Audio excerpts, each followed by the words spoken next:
السلام عليكم ورحمة الله وبركاته. أهلا بكم من جديد في قناة اليمين الإماري والحمام والعصافير. النهاردة إن شاء الله حلقتنا النهاردة عن تخصيب البيض. يعني إيه تخصيب البيض؟ يعني الجوز الشغال عندي أول مرة أجيبه ولقيته بايض عندي، وكشفت على البيض مثلا بعد 8 أيام 10 أيام 11 يوم 12 يوم زي ما افتكرت. وكشفت على البيض لقيته رايق. في لو البيضتين رايقين ده كده في مشكلة في الذكر. لو بيضة فيها تخصيب وبيضة رايقة يبقى دي ايه؟ عيب ايه؟ نتاية. نتكلم الأول عن الذكر عشان النتاية بتبقى لها ايه؟ مشاكل كتير. دلوقتي النتاية عندي بيضة البيضتين تمام مفهومش أي مشكلة. لو بيضة أكبر من بيضة، لا مثلا قشرتها خفيفة أو أي حاجة، بيضة البيضتين أهم ما شاء الله عليها تمام.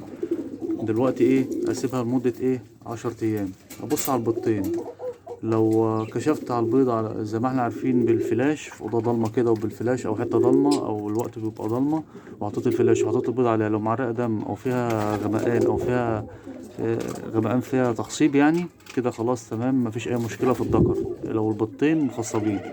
لو رايقين يبقى كده ايه؟ نبتدي نجيب العلاج ونعالج الذكر، نجربه بطن كمان. ما نفعتش مع العلاج يبقى ايه؟ لازم نغير الذكر ونسيب النتاية طالما بيض البيضتين تمام ومفهومش اي مشكلة. الذكر يا جماعة ما يعيبوش غير زي ما قلنا قبل كده في فيديوهات، اللي هو الذكر بيندع على النتاية ويقعد ويزوف ويجري وراها ويضربها لحد ما ايه؟ تبيض. خلاص باضت الحمد لله ونجحت في الذكر نجح في ايه؟ اللي هو يخلي النتاية تبيض وكده مفيش اي مشاكل فيه. نرجع بقى للمرحلة التانية بتاعته اللي هي البيض. البيضتين رايقين من بطن واتنين، او جبت العلاج ومشيت العلاج عليها، طبعا هنقول علاج دلوقتي، مشيت العلاج عليها، يبقى ايه؟ يبقى المشكلة عيب ذكر. اديته العلاج ده السينيليوم، اسمه سينيليوم، ده بيطري. بيتجاب من عند بيطري او في صيدليات بتبيع بشر وبيطري، تقول له عايز ايه؟ سينيليوم. ده تحطه له ازاي؟ طبعا هتحطه له في الميه مرة الصبح ومرة آخر النهار، لمدة مثلا أسبوع 10 أيام، لحد ما الجرعة اللي اداها لك الدكتور مثلا ايه؟ تخلص.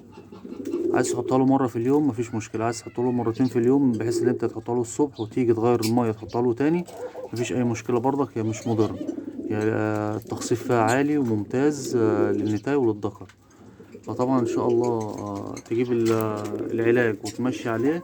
الذكر نجحت معاك والبطن اللي بعدها طلع فيها تخصيب وتم تمام والبيضة طلعت وكله تمام كده مفيش اي مشاكل فيه. لكن بعد العلاج لقيت البيضتين برضك رايقين، يبقى انت كده حرام عليك بتهلك النتاية وكده مفيش امل في الذكر، يبقى انت ايه؟ تغيره. واللي هتبحوله مثلا تقوله ده مشكلته كذا، ممكن ان هو ياخده مثلا يحطهم كده في البيت عادي مش عايز شغل، لكن انت لو عايز انتاج لازم ايه؟ تغيره. ماشي يا جماعة. دلوقتي ما شاء الله طلع عندك الزغلولين. نرجع برضك ايه؟ البيضة بيضة وبيضة. لو بيضة وبيضة يبقى دي عيب نتاية. عيب نتاية ازاي؟ النتاية طبعا مشاكلها كتير. ممكن تبيض اول بيضة ودنها راقدة عليها وما تخرجش للذكر، يتكسر عليها البيضة التانية بحيث ان هما البيضتين يبقوا ايه؟ مخصبين. يبقى كده نرجع لايه؟ للبيضة وبيضة. دي كده عيب ايه؟ نتاية مش عيب ذكر يا جماعة، خدوا بالكم. الذكر طالما بيروق البيضتين، لكن بيضة وبيضة دي تبقى عيد نتاية، يبقى النتاية باضت والبيضة التانية ايه؟ رقدت عليها وما خرجتش، اللي هي تخرج تكسر على الذكر وترجع تاني. خلاص كده يا جماعة، كده عرفنا عيب الذكر فين وعيب النتاية فين. والنتاية برضك فيها عيب تاني، ممكن لو مكملتش الأوضة على البيض والبيض فيه تخصيب يبقى دي عيب نتاية. لو رقدت وطلعت الزغاليل وما أكلتش الزغاليل يبقى دي برضك عيب نتاية. هتقول الذكر بيأكل، ماشي الذكر كده مفيهوش أي حاجة، لكن اللي هي مثلا طلعت زغلولين زي كده وما بضتش أو ما أكلتهمش يبقى عيب إيه؟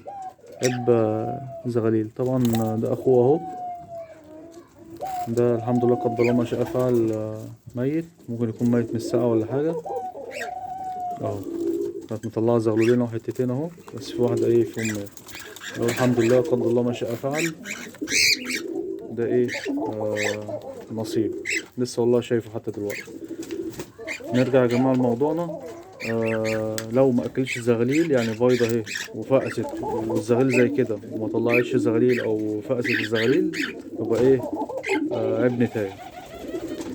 وطبعا دي بتبقى مشكلة في النتاية نفسها، ودي المشكلة اللي هي ملهاش علاج، اللي هي ما تاكلش الزغاليل او ترقد على البيض شوية وتبقى قايمة، دي كده ملهاش علاج. ماشي يا جماعة.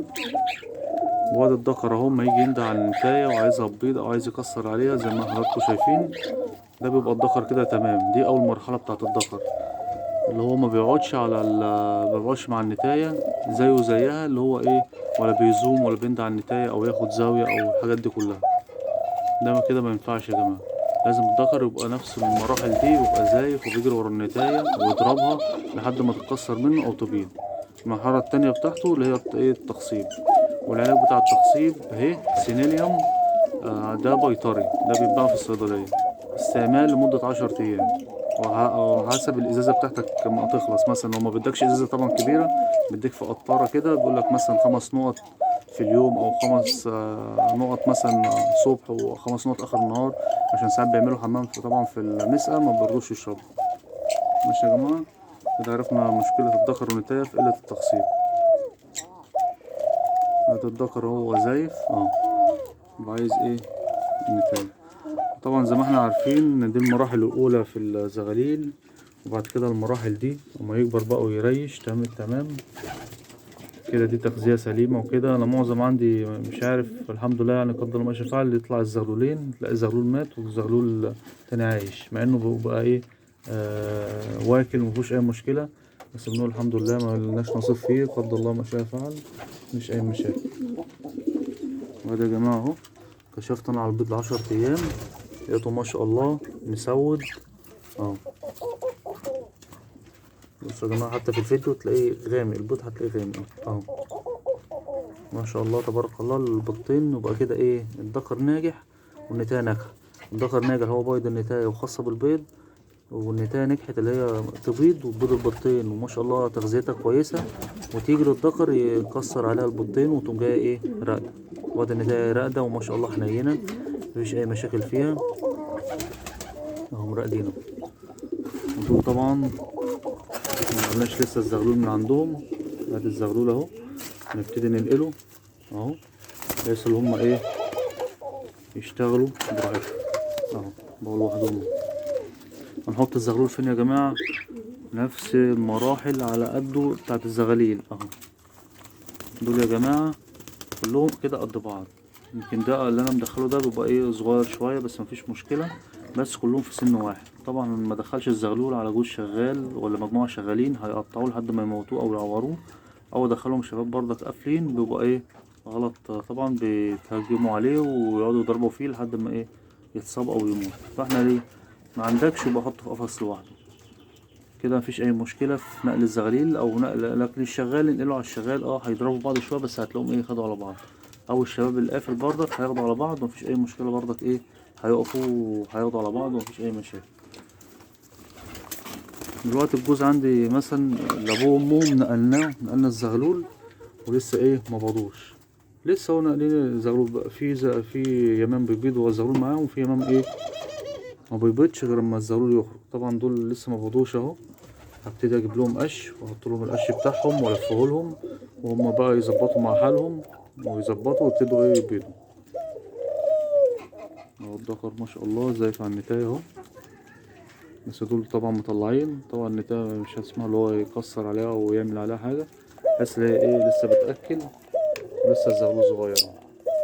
بس هي كده او كده، ده طبعا الموسم بتاعهم بتلاقي الذكورة والنوتي حاميين، تلاقيهم زايفين ليل مع نهار وكده، وممكن تتكسر تكسيرة وما تجيبش معاه يعني، عادي يعني مفيش اي مشاكل. لما انا حد يقول مثلا انا شفته هو بيكسر بس ما بطش، لا مفيش اي مشكله.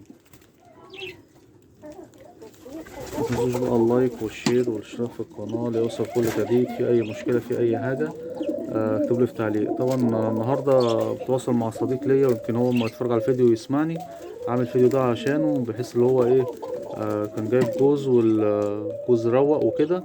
فانا ايه اعمل لك الفيديو ده واقول لك العلاج وازاي تعمل، واسمه هي سينيليوم. نروح عند اي بيطري ايه هاته، وللجميع برضك بحيث لك ايه كله يستفاد. طبعا بشكرك وما بزهقش اي حد يتواصل معايا، يتواصل معايا عادي وعايز يوريني حاجه، مفيش اي مشكله لحد ما ايه العمليه عنده ايه تنجح. الف سلامه. طبعا ما تنسوش اللايك والشير والاشتراك في القناة. شكرا ليكم والسلام عليكم ورحمة الله.